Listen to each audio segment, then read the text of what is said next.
কিছু কিছু ভক্তরা বাবা তারা তো টাকা পয়সা দিতে পারে না, তারা নিজের পারিশ্রমিক দিয়ে, নিজের শরীরের পারিশ্রমিক দিয়ে দয়ালের দরবারে এখানে যা লাগে চান্দা টানাবে, পানি আনবে, লাকড়ি ভরবে, বাজার সদাই করবে, গরু কিনবে, ছাগল কিনবে। আর কিছু ভক্ত আছে এরা সময় দিতে পারে না, এরা কি করে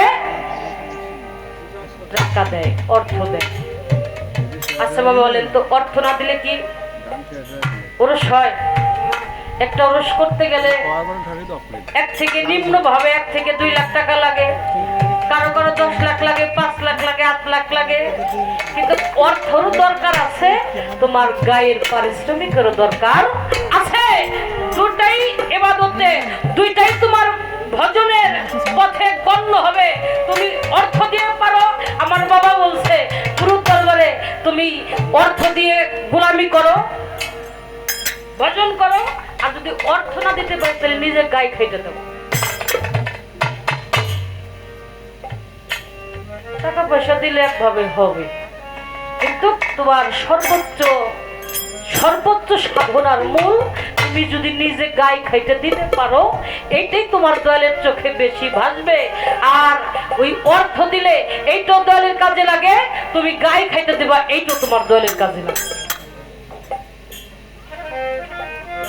অর্থ দিয়া খাটনি করা একটা বিষয়, আর তুমি যদি নিজের গায়ে খাইতে তোমার দয়ালের দরবারে হাঁটো হাঁটো হাঁটো, তাহলে তোমার দেহের মধ্যে যত আবর্জনা, ময়লা, রোগ বালাই, ব্যাধি আছে, সকল কিছু দয়ালের ওই সুদৃষ্টিতে তোমার দেহের মধ্যে যত গজব আছে, সেই গজবগুলো আল্লাহর রহমতের দ্বারা বাদ হয়ে যাবে।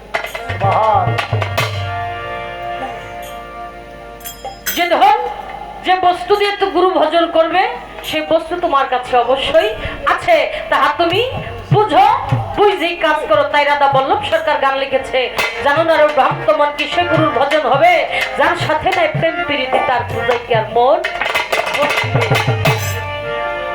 তোমার মুখে যাহা মিঠা লাগে, সপে দাও প্রাণ বন্ধুর ভোগে, এই প্রাণ কাঁদে যাহার তরে তুমি তার চরণেই থাকো।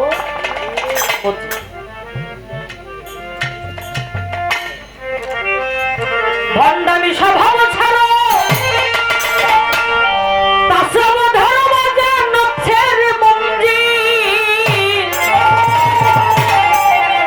করো ভানায়া।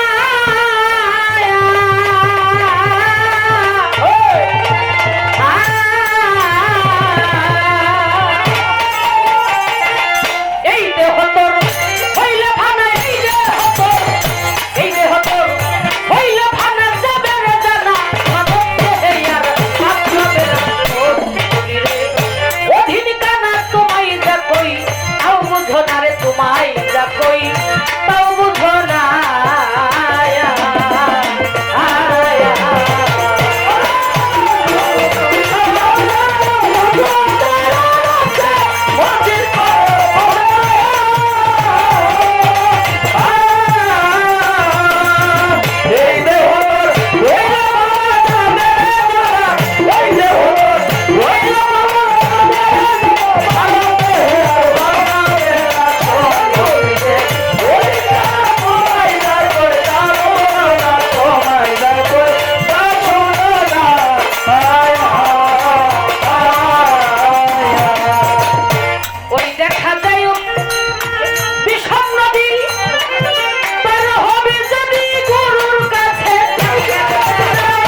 বাম ধরে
কোন সাধনে ছন্ময় মতি, কোন সময় গুরু হয় পতি, স্বামী স্ত্রীর হয় মিলন। তোমার দেহের মধ্যে যত সুখ আছে এই সকল সুখ আমার আবুল চাঁদের চরণের মধ্যে সৈকতে।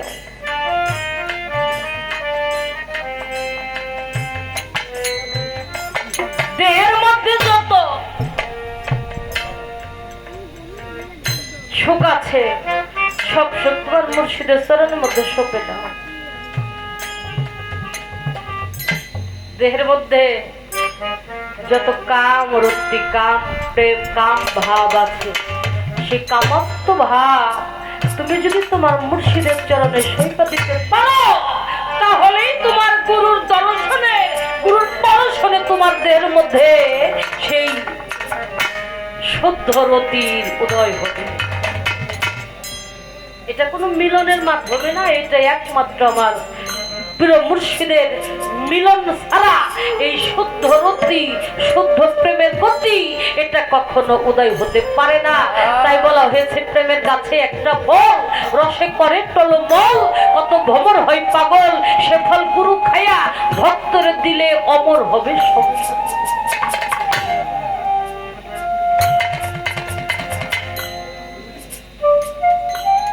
তাই আমার ভূগোল সার একটা গান আছে, আমার এই দেহের সুখ যদি আমার মুর্শিদকে দিতাম আমি সুখটা দিয়ে মুক্তা নিয়ে ভাণ্ড ভরিতাম। আমার এই দেহের সুখ যদি আমার মুর্শিদকে দিতাম সুখটারে দিয়ে মুক্তা নিয়ে আমি ভাণ্ড ভরিতাম। আমার থাকতো না আর কোনো অভাব, আমার দূরে যাইতো দেখতাম রূপের রসের মূর্তি। তারপরে বলেছে আমার আজ পর্যন্ত জ্ঞান হইল না, আমার গুরু কি ধন তাও চিনলাম না। এই দেহের সুখ যদি গুরুকে দিতে পারতাম, আমি সুক্তারে দিয়ে মুক্তা নিয়ে আমার ভাণ্ড ভরিতাম, আমার দেহের মধ্যে কোনো দুঃখ থাকতো না। গুরু যারে দয়া করে, গুরু যারে সুনজরে তাকাই রে, তার জীবনে ভাণ্ডের মধ্যে কোনো গজব বেধি থাকে না। সরকার, তুমি একটু আমাকে বোঝাবা, আল্লাহ নবী তো দেখতে চাও, দেখার একটি কায়দা করে দে। আল্লাহর সাধনার 70টি পর্দা অতিক্রম করতে হয়, অর্থাৎ ভেদ করতে হয়।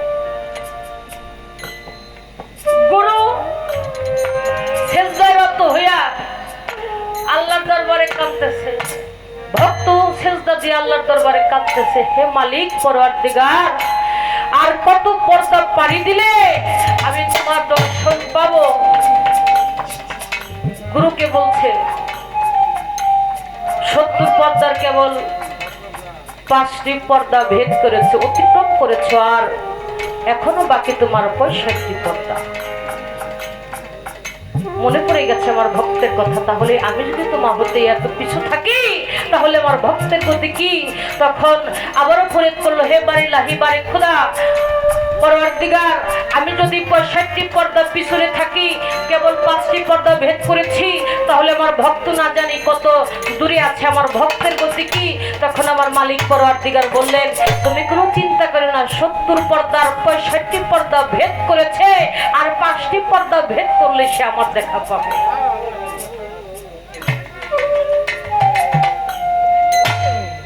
তুমি বলবা এই ভক্তটা কে ছিল?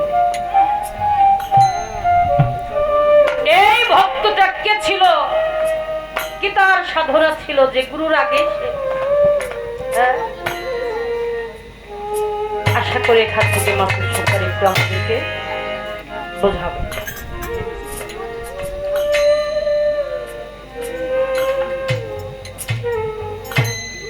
ভাই রে, ভক্তের কাছে যদি প্রশ্ন চলে না, তারপর একটু রাখলাম, কারণ অভিনয়ের আসর তো, এই জন্যই রাখতে হবে। যাই হোক, আমি যে পর্যন্ত তার আলোচনা ছিল আমি এখানে সমাপ্তি করলাম। তারপরে যদি আবার এর মধ্যে কোনো কথা থাকে আবার বলবে, আমি আবার বলার জন্য চেষ্টা করব।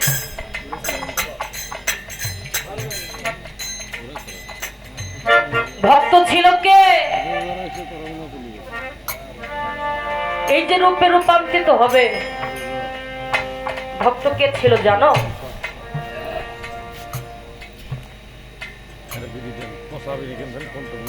ভক্ত ছিল আমির খসরু,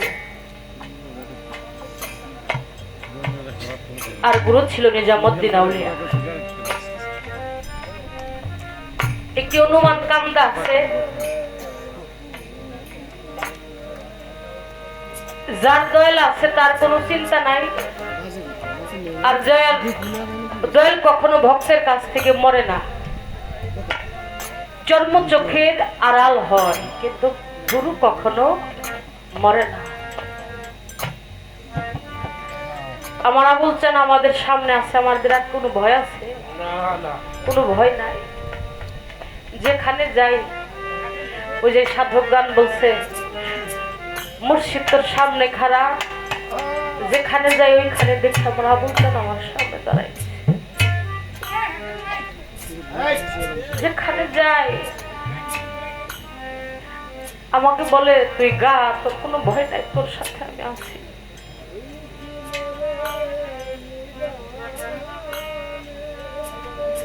আঠারো হাজার ভক্ত, আমির খসরু 18,000 ভক্তের মধ্যে আলোচনা করতেছে, ভক্তদেরকে কথাবার্তা নসিহত করতেছে। ভক্তরা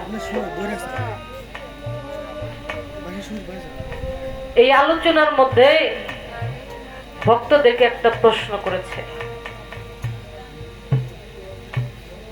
একটা প্রশ্ন তোমাদেরকে করি, বলো তো আল্লাহর হুকুম কি, পীরের হুকুম কি, রসুলের হুকুম কি? কোনো ভক্ত বলার সাহস পায় না। দূরে ছিল আমির খসরু সকল ভাইদেরকে সরাই সরাই যাইয়া দুটি জোর হাত করে বলতেছে, হুজুর আপনি যদি অনুমতি দেন তাহলে আমি বলতে পারি আল্লাহর হুকুম কি, রসুলের হুকুম কি, পীরের হুকুম কি? বলো বলো কি বলতে চাও তুমি? বলো বলো যে আল্লাহর হুকুম হলো ফরজ, আমার রসুলের হুকুম সুন্নত, আর পীরের হুকুম হলো ফরজায়। আল্লাহর হুকুম নামাজ, সেটা কাজা আদায়, কাজা নামাজ পড়া যায়।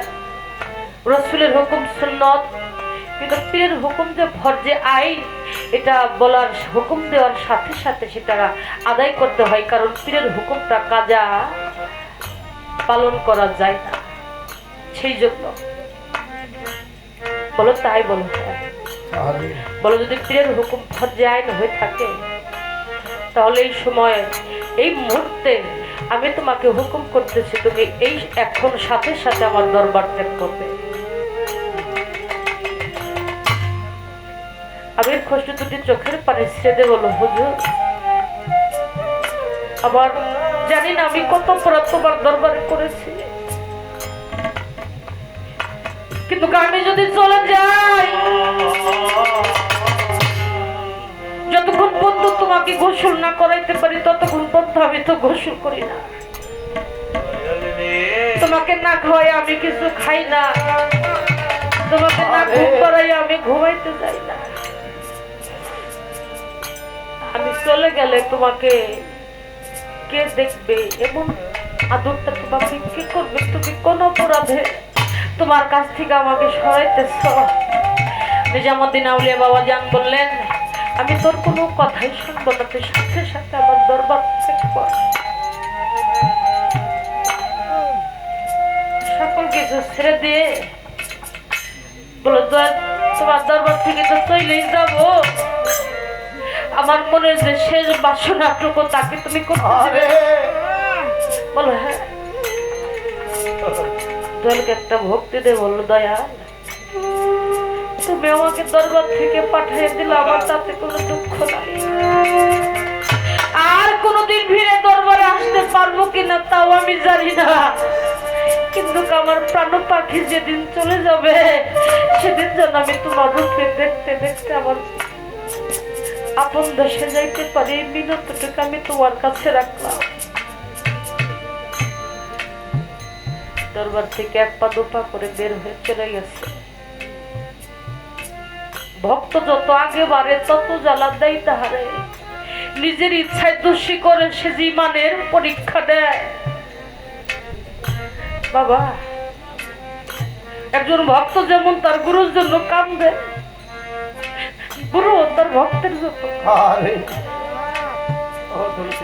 রাত্র নিশি রাত্রে কালে যদি আপনি আপনার মুর্শিদের জন্য কাঁদেন, আপনি আপনার বাবার জন্য কাঁদেন, মার জন্য কাঁদেন, আপনার জন্য আপনার মুর্শিদ, আপনার বাপ মা, আমির খসরু চলে গেছে। নিজামুদ্দিন আউলিয়ার আর কিছু ভালো লাগে না, পাগল হয়ে গেছে। আরে পাগল হয়ে গেছে, কোথায় গেল আমার পাগলটা? দেখতে পাঠাইলাম সকল ভক্তদেরকে ডাইকা বলে, তোর একটা কাজ কর, আমার আমির খসরুর বিরহর যন্ত্রণা আমার ভালো লাগে না, আমার কিছু গান শোনানোর ব্যবস্থা কর। দিল্লির মধ্যে বড় কাওয়াল কেনে গান শোনাইতেছে, গান গাইতেছে। নিজামুদ্দিন আউলিয়া বাবা যান টাকা পয়সা অর্থ যা কিছু আছে সবকিছু দিতেছে, দিতে দিতে দিতে দিতে এসকে সাদিকের মধ্যে পৌঁছাইয়া বাইরে যে খরম ছিল, জুতা ছিল, জুতা মোবারক, সেইটাও ভিক্ষা দিল।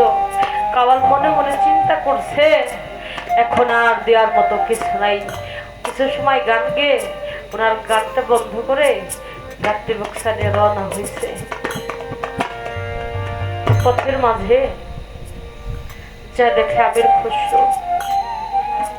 খসরু পাগল হয়ে গেছে যে আমার মুর্শিদের গায়ের যে গন্ধ, সে ঘ্রাণ আমার নাকের মধ্যে আসতেছে।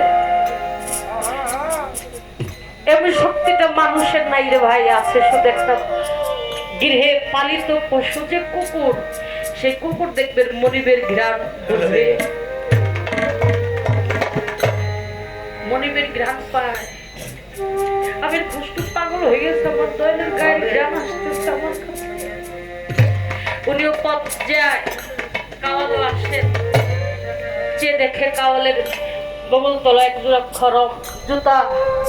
উনি দুটি চোখের পানি ছেড়ে বলছে, ভাই তুমি জুতা জোড়া কোথায় পাইলা? বলছে, আর বললো না, নিজামুদ্দিন আউলিয়ার দরবারে গেছিলাম, গান শোনাইছি, গান শুনতে শুনতে টাকা পয়সা দিছে, অবশেষে আমাকে জুতাও সে বকশিস করছে। আমির খুশি বলে, ভাই রে, এই জুতা দিয়ে তুমি কি করবে? জুতার মর্ম তো তুমি বুঝবে না, জুতা জোড়া তুমি আমাকে দিয়ে দাও। বলো, দিতে পারি এক শর্তে, টাকা হইলে, টাকা ছাড়া দিব না। কিছু টাকা পয়সা দিয়া জুতা জোড়া খরিদ করছে, জুতা জোড়া খরিদ করে বুকের মধ্যে নিয়া, বান্ধব আমি কতদিন ধরে তোমাকে দেখি, আমি জানি না তুমি কত সুখে আমাকে ছেড়ে আছো, আমিও তোমাকে ছাড়া বেশি ভালো নাই। আজকে আমি তোমার দরবারে যাবোই, এটা আমার যাবো না, তাই জুতা জোড়া একবার বুকের মধ্যে নেয়, একবার মুখের মধ্যে চুমা খায়, আবার দেখে মনে হয় জুতার মধ্যে নিজামুদ্দিন আউলিয়ার রূপ দর্শন করতেছে, কথা বলে রওনা হয়েছে গুরুর দরবারে। আজকে পাগল যাবে নিজামুদ্দিন আউলিয়া বাবা অন্তর্জামিন লোক, বুঝতে পারলো যে আমির খুশরু দরবারের দিকে রওনা হয়েছে। সকল ভক্তদেরকে বলল, বাড়ির যত গেট আছে সমস্ত গেট লাগাই দেওয়া হোক, যদি কেউ তোমাদেরকে দরজা এসে ডাকে খবরদার দরজা খুলবে না। ঝড় বৃষ্টি কিছুক্ষণ সময়ের মধ্যে ঝড় বৃষ্টি আরম্ভ হয়ে যাবে। আল্লাহর ইশারায় ঝড় বৃষ্টি শুরু হয়ে গেছে। এই দরজায় যে ডাকে কোনো ভাই গেট খুলে না, ওই গেটে যে ডাকে কোনো ভাই গেট খুলে না। নিরুপায় হয়ে গেছে, নিরুপায় হয়ে কয়, দয়াল আমার ভাগ্য মনে হয় তোমার দর্শন হইল না, আমি কাজ করবো, মুখ হয়ে ফিরে যাব। পাকা বাড়ি তো বাবা, দেখে দেরেন্দে পানি আসতেছে। আমির খুশি মনে মনে কয়, তুমি আমার জন্য কোনো পথ খোলা রাখো না, একটা পথে মনে হয় খোলা রাখছো। বুকের মধ্যে নিয়া একটা চুমা দিয়া এমনি ভাবে জুতা জোড়া ধুইরা বলে, দয়া আমি যদি চলে যাই তাহলে যেন আমি তোমাকে দেখতে দেখতে চলে যাই। ডেরেন দিয়ে মাথা ঢোকাই দিছে, একটা ধাক্কা দিছে, একটু আটকে গেছে, কি তো পারে না, পাইছে তো পারে না। মুর্শিদকে ডাকতেছে, দয়া আজকে যদি কঠিন সময় আমি আর তোমাকে না দেখতে পারি, যত যাই হোক আজকে আমি তোমাকে দেখবই, এটা আমার মনের বাসনা। কিছুক্ষণ পর বাড়ির পানি আটকে গেছে, আর পানি যায়ও না, আসেও না। ভক্তরা দৌড়াইয়া গেল দয়ালের কাছে, যা বলছে, দয়াল ড্রেনটার মুখ তো মনে হয় আটকে গেছে, পানি পার হইতেছে না, আসতেছে না, যাইতেছে না, মনে আসা যাওয়ার পথটা বন্ধ হয়ে গেছে। দয়াল বাবা বলে, ওটার মধ্যে কোনো মনে জীব জন্তু ঢুকেছে, ওইটাকে একটা পরিষ্কার করে দিয়ে আসো। পরিষ্কার করবে এইভাবে, কোন ভাবে জানো? ভালো একটা বাঁশ কাইটা বাঁশের মাথাটাকে চুপটা করে ওটাকে আঘাত করবে, ওটা সরে যাবে। পীরের হুকুম ভর যায়, বাঁশ ভালো করে কাইটা মাথাটা চুপকা করে যখন একটা আঘাত করছে রক্ত বের হয়েছে, যখন আর একটা আঘাত করছে রক্ততে পানি ভরে গেছে। চিৎকার দিয়ে পুরো ভাই দরবারের মধ্যে চলে গেছে, বলছে, দয়াল কেমন জীবজন্তু তুমি ঢোকাইছো তার মধ্যে, শুধু রক্ত ভরে গেছে। বলে, আঘাত করে পরিষ্কার কর। আর একটা আঘাত যখন করছে, আঘাতের মধ্যে আমির কষ্ট চলে আসছে, একটা চিৎকার দিয়ে দরবার মধ্যে চলে গেছে। বলে এটা তো জীবজন্তু ছিল না, এটা ছিল আমার আমির খসরু। আমার দয়াল বলো এটা তাড়াতাড়ি সরা, আমাকে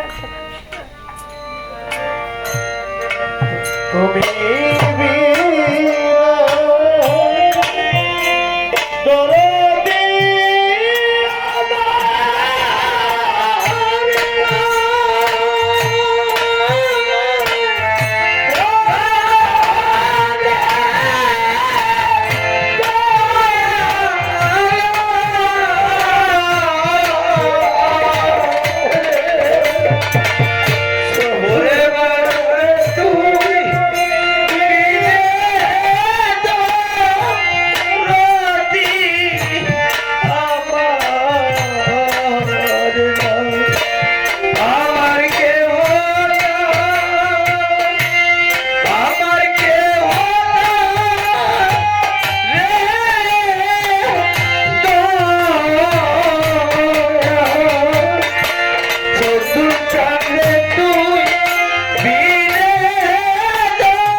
আমাদের যিনি বাবা, আমার দাদা,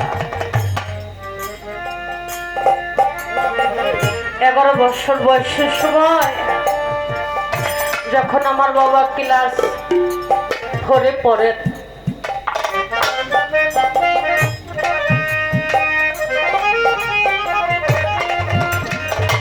তখন তার বাবাকে হারাইছে।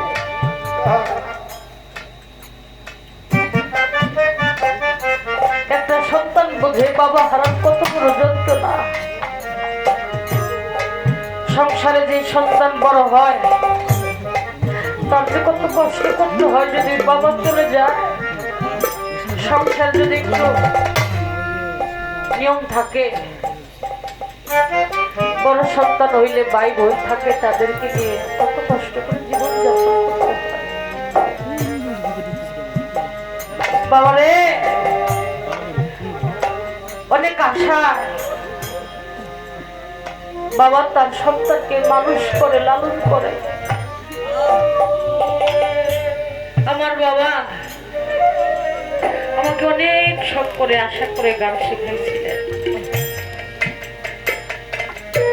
আমার টানে একদিন শিল্পী হবে, গান করতে। আজকে আমি আমার বাবাকে হারিয়েছি। আমার আবুল চাঁদের কাছে এসে যখন দাঁড়াই তখন আর বাবা হারানোর কথা বলে। তেমনি ভাবে আমার কালু চাঁদকে হারাইয়া আমার বাবা এতিম হয়ে গেছে। আজকে কতদিন হয়ে গেল তার বাবাকে হারাইছে। সে যাকে দেখে বাবার কষ্টটা ভুলে থাকতো আমার সবটা, সেও তো ভরে গেল। এখন আর কার মুখের দিকে চাই আসে, তিলে তিলে তিলে তিলে যে কষ্ট দিয়ে হৃদয়টা ভরে গেছে। এমনি ভাবে যারা বাবা হারানোর পালার মধ্যে পড়ে গেছে, সে হারানো মানুষটা যেখানে যায় সেখানে কষ্ট। মানুষ যদি একবার দুঃখের সাগরে বাবা ঘর বাঁধে, ওই মানুষটা যেখানে যায় সারা কষ্ট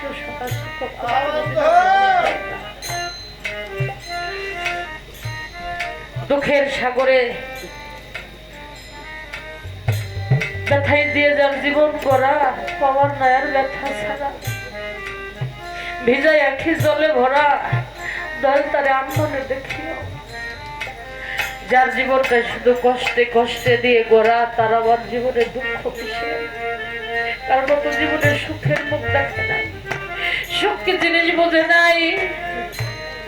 যদি মানুষটা সুখ করে হঠাৎ করে অশান্তি পাইলে সে না সে সুখের মর্ম বোঝে।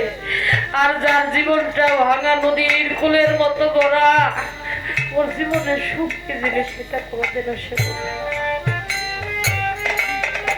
যার মা হারাই গেছে, যার মা ভরে গেছে, ওই ভাই বিদেশি বিভাগে যদি কারো বেটা মারা যায়, দেশের মানুষ না জানিতে আগে জানে মা।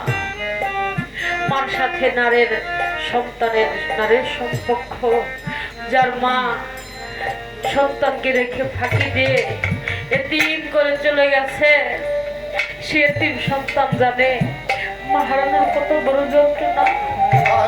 মার মতো দরদি হয় না। বিদেশে যদি সন্তান মারা যায়, দেশের কোনো মানুষের জানে না, কিন্তু আমার মা ঠিকই বুঝে যে আমার সন্তানের কোথায় কি হচ্ছে। বাবা হলো তোমার বাবা, মা হইল তোমার কবিতা। আমার আল্লাহ নবী ঈদের নামাজ পড়ে মাঠের কোণে বসে বসে কাঁদতেছে। ওই রাস্তা দিয়ে এক সাহাবা যায়, যে দেখে আমার দল নবী কান্না করতেছে। আমার দল নবীর কাছে এসে বলে, ইয়া রাসূলুল্লাহ, ঈদ মানে আনন্দ, আজকে ঈদের দিনে আপনি কেন কান্না করতেছেন? আমার দল নবী দুটি চোখের পানি ছেড়ে দিয়ে বলছেন, দেখো আজকে তোমার ঈদ ভালো হয় নাই, এই জন্য আমি কাঁদতেছি। সাহাবা বলেন, ইয়া রাসূলুল্লাহ, আপনি নামাজ পড়াইলেন, আপনার পিছনে আমরা কত মানুষ নামাজ পড়লাম, তারপরে ভালো হইল না। আমার দল নেবে অঝরে কান্না করতেছে, বলতেছে আমার তো মাও নাই, আমার বাবাও নাই। এই জন্য আমার ঈদ ভালো হয় নাই। যে সন্তান আজকে মাকে বাবাকে নিজের হাত দিয়ে গোসল করাইয়া, নতুন কাপড় পরাইয়া, চোখে চুমা, গায়ের মধ্যে সুগন্ধি লাগাইয়ে, সিন্নি খাওয়ার ভক্তি করে যে সন্তান নামাজ পড়তে আসছে, সেই সন্তানের ঈদ ভালো হয়েছে।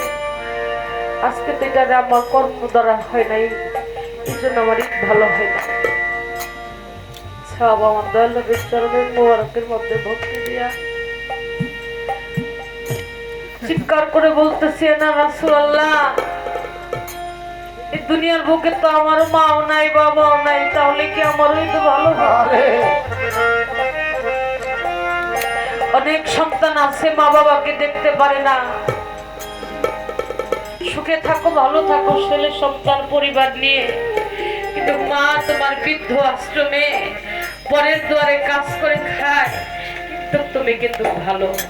কিন্তু এই ভালো বাবা সেই ভালো না। যার দুনিয়ায় মা নাই তার কোনো কিছুই নাই। মা যার ঘরে আছে জান্নাত তার নিকটে, বাবা যার ঘরে আছে জান্নাত তার নিকটে। সেই জন্য বলি, ওরে আমার ভাই, পীর মুর্শিদের ভজনটা আমরা করব, পাশাপাশি আগে হলো আমার মায়ের, আমার বাবার খেদমত। আমি জানি না আমার অলিদ ভাইয়ের বাবা এখনো সে আছে। আমার অলিদ ভাইয়ের বাবা ধন্য। অলিদ ভাইয়ের জন্য আজকে কত মানুষ আমরা এখানে একত্রিত হয়েছি। আমার সাবু ভাই, সাবু ভাইয়ের জন্য আজকে আমরা কত মানুষ, কত ভক্ত। আমার আবুল চাঁদ সারা রাত্র ভরে যান, একটা রাত্রের জন্য মানুষ 2-3টা বছর অপেক্ষা করে, তারপরও পায় না। আমার আবুল চাঁদ আজকে নিজে এসে ভক্তদেরকে দর্শন দিয়েছেন। আমি সেখান থেকে আর একটি গান আপনাদের